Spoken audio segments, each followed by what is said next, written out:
Pessoal, nossa discussão do vídeo anterior, a gente vai falar sobre algumas características a mais dos povos egípcios. Eu quero que vocês percebam as linguagens artísticas, as questões estéticas que vão aparecendo e os temas ligados àquilo que a gente vem discutindo dos povos antigos, sobre a questão do politeísmo, organização social, cultura, que é um conhecimento que vocês já vêm trabalhando há um tempinho, certo?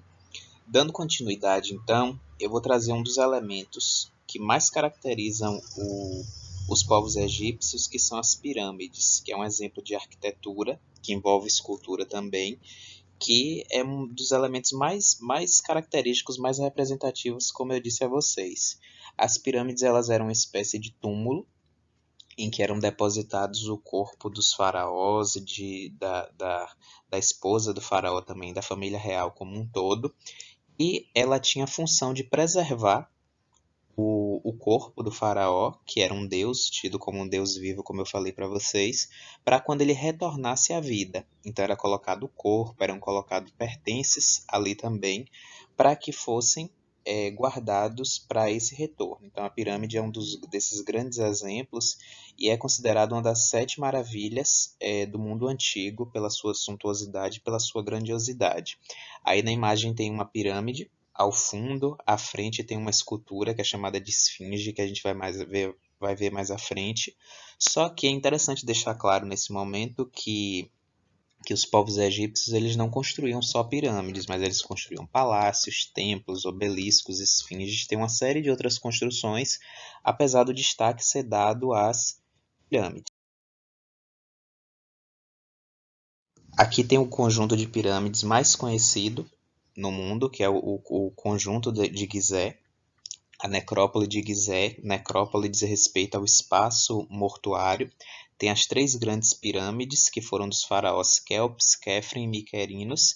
E na frente tem 3 pirâmides menores, que na verdade a gente não chama de pirâmide, a gente chama de mastabas, que são túmulos de nobres que eram colocados junto com os túmulos dos faraós. Então, pirâmide era para o faraó e sua família, e as mastabas eram para os nobres, sacerdotes que tinham uma certa visibilidade, mas não tanta quanto. Aí tem um outro ângulo desse mesmo complexo de Gizé. Olha como elas estão separadas e olha como a cidade do Cairo ela tá ali ao redor. Tem as 3 pirâmides e as 3 mastabas mais à frente. Eu gosto bastante dessa imagem. Aí tem um esquema de como seriam essas pirâmides, tanto elas por dentro, quanto é o processo de construção das mesmas, de deslocamento do material, das pedras no caso. Olha que a pirâmide por dentro ela é toda recortada por compartimentos, vestíbulos, entrada, poço, câmara subterrânea, tudo para que o faraó fosse acomodado lá dentro e visando com essa ideia de retorno da vida após a morte. Não era só um túmulo para você depositar lá e pronto. E do lado tem um esquema que mostra como essas pedras elas eram colocadas no topo para construir a pirâmide através de sistemas de rampas com areias. A esfinge, como eu falei para vocês, é um tipo de escultura também que era muito feita na antiguidade, que era um ser que misturava características humanas e características animais. Para o caso da esfinge, que fica próximo ao complexo da Gizé, ela tinha a função de sentinela, de vigiar o corpo do faraó de inimigos que porventura saqueassem. Lembrando que muitas das pirâmides, inclusive essa do complexo de Gizé que eu mostrei para vocês, elas foram saqueadas. Porque como os faraós eles eram enterrados com tesouros, inclusive, para quando eles retornassem, essas pirâmides eram supervisadas por saqueadores para retirar os pertences que estavam lá.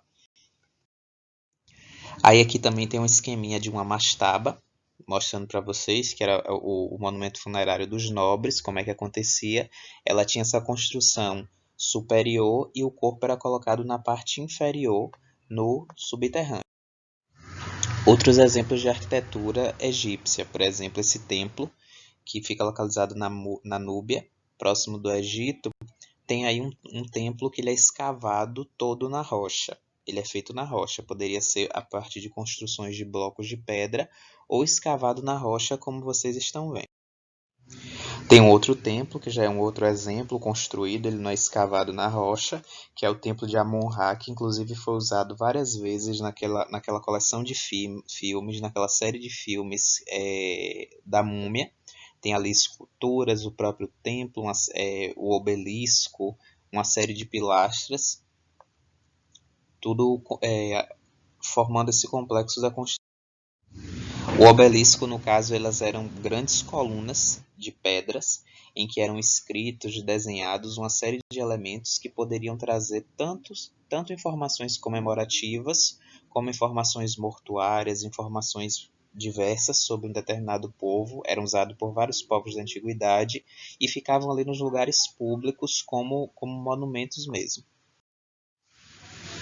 Um outro exemplo dentro dessa lógica da religiosidade, da questão da vida após a morte, que perpassa a nossa discussão sobre arte, eram os sarcófagos, que pode ser lido como exemplo de escultura, mas tem pinturas também pelo meio.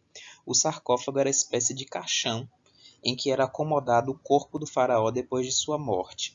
Ele era todo esculpido em madeira, pintado com ouro, com hieróglifos, com uma série de elementos, e o rosto que estava ali no sarcófago, no caso a máscara mortuária, como eu coloquei para vocês, ela era esculpida de acordo com o rosto do faraó, do defunto que seria colocado ali. Por quê? Porque quando ele retornasse, ele precisava saber como era inclusive o seu rosto quando ele era vivo. Então não era só uma questão de decoração, não era feito de qualquer jeito. Olha o cuidado que os egípcios tinham com essas manifestações artísticas também. Aí tem um exemplo de sarcófago. Aqui tem outros exemplos de sarcófago também, lembrando que não era feito um só, mas eram vários, um ia sendo colocado dentro do outro para que fosse preservado o corpo do faraó para quando ele retornasse. Tem aí outros exemplos de sarcófago, olha como eles são bastante trabalhados com dourado, com as tintas, com as escritas, e todos esses elementos ele têm um caráter religioso também. Tem uma ilustração de como seria esse processo de mumificação, que o corpo do faraó ele era cuidado, ele era tratado com uma série de ervas para que fosse conservado, envolto em tiras de linho. Era o processo de mumificação feito por sacerdotes especiais para que aquele corpo ele fosse conservado.